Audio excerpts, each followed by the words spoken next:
What's up, YouTube? As always, it's PFC Ryu Taichi here in the beautiful Okinawa, Japan / my room, here to bring you a Bleach chapter review. Yes, I said Bleach. Bleach chapter 547, if I remember right. I read it last night, and then I reread it again just to make sure I was reading a good translation.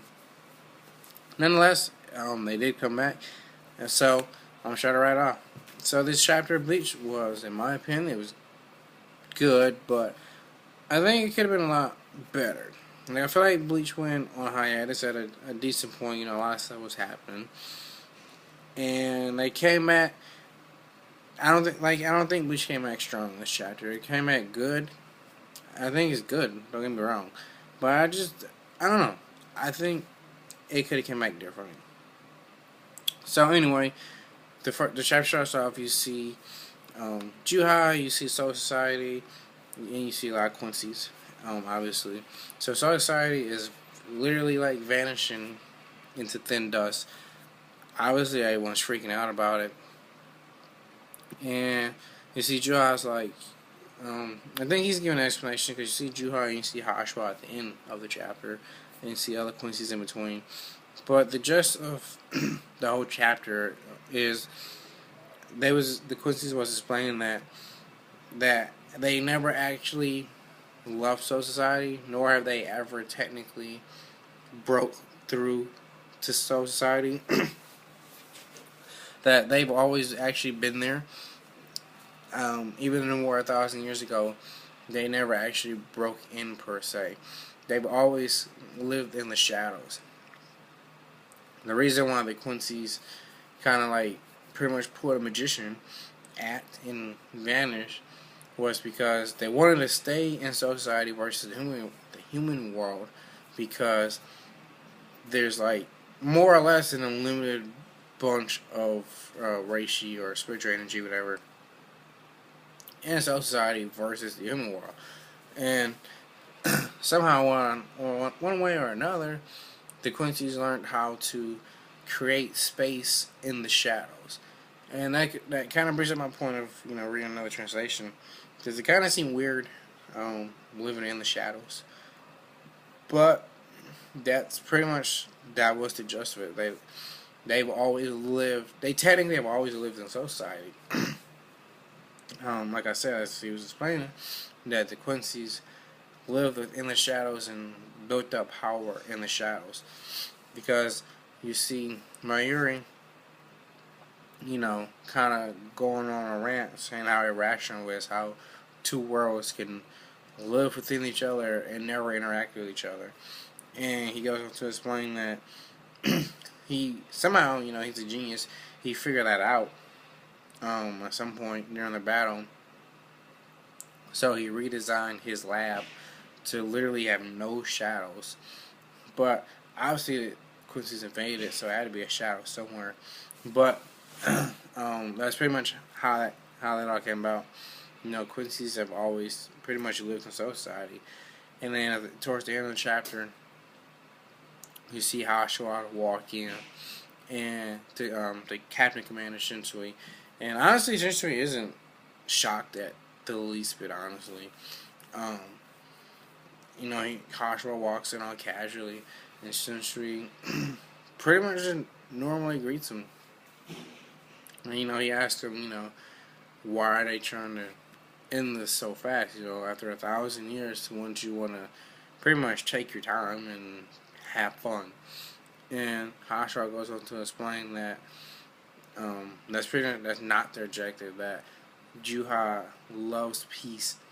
So anytime something on a big scale that has to happen, is death and killing, he wants it done instantly. And that's why the orders was to pretty much completely eradicate everything instantly. That was more or less what was said.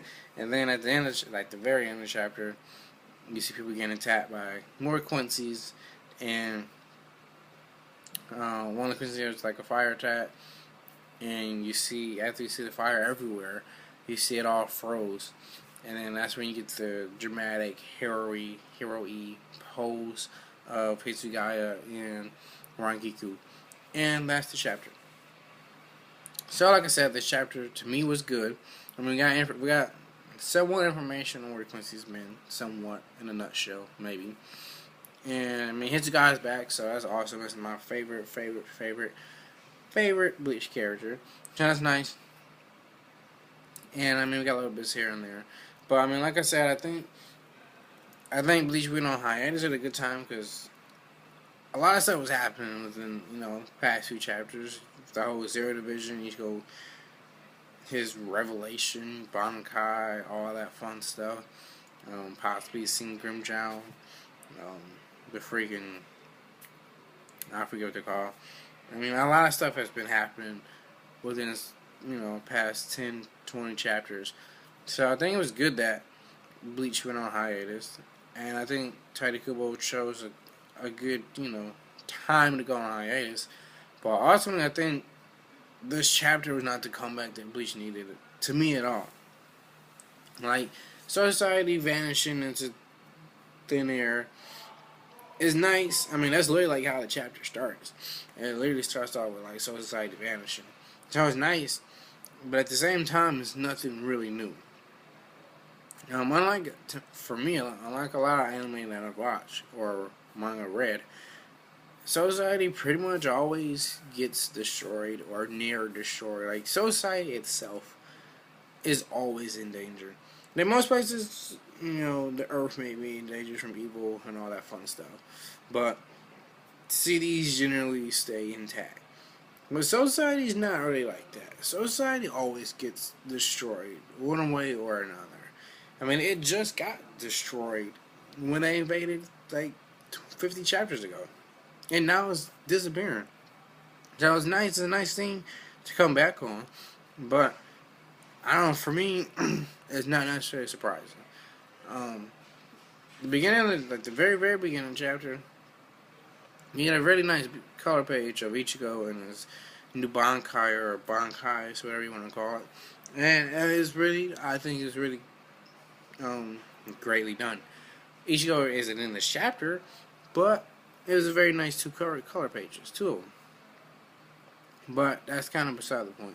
As far as the chapter goes, like I said, I think it was good, but I think it could have came back a lot stronger or a lot harder to pull people back in. Everyone's been waiting for the Bleach chapter for the past few weeks, and I think it could have came back like hard, strong. Well, for me, it really didn't come back hard at all. It came back good. Like, it came back. Like, when this chapter, I was waiting for the chapter, like, super, super excited. So I'm expecting, like, something big to happen. But I kind of, as I was reading it, minus the whole part about pretty much Quincy's always living in a society, I pretty much felt like it was just a normal chapter, Instead of being, like, the return to Bleach, it just felt like another everyday weekly manga Bleach. Now, I'm not down on it, because like I said, I think this chapter was good. I just think for coming back on hiatus, it could have been a lot stronger. And obviously leaving it pretty much kind of, not a cliffhanger, but up to observation. I mean, Hashira pretty much broke into the captain commander, Shinsui, little area pretty much easily. I mean, you see no marks from him at all. And Shinsui wasn't surprised at all. So he obviously has a good analysis on how strong the Quincies are. And, as he was talking to Hashira about, why are the Quincies being so hasty, you see Hashira explaining that, Juha wants actually peace. So the orders was actually to destroy everything instantly. Which is kind of weird, because, Juha doesn't really seem like the peaceful type. Nonetheless, that was what was explained. So, that really wasn't a big thing. It was a shocker, but it wasn't a big thing to me. But obviously, obviously going to be a confrontation between the Ashwar and the captain commander. He's the captain commander. I would imagine he has bodyguards up the butt. And Ashwar had, like, no scratches. He didn't have scratches on his uniform. Like, he had 0 scratches. Like, he literally just walked in. That's how it looked. So I mean, Hajima is obviously insanely strong. I mean, he broke Ichigo's Bankai like it was nothing. Like he swatted a fly and broke Ichigo's Bankai. He broke in and has no fears of the new Captain Commander. I mean, our Captain Commander probably ain't as strong as Yamamoto, but nonetheless, he obviously is strong enough to fill that position, and he pretty much just walks in there like it's nothing.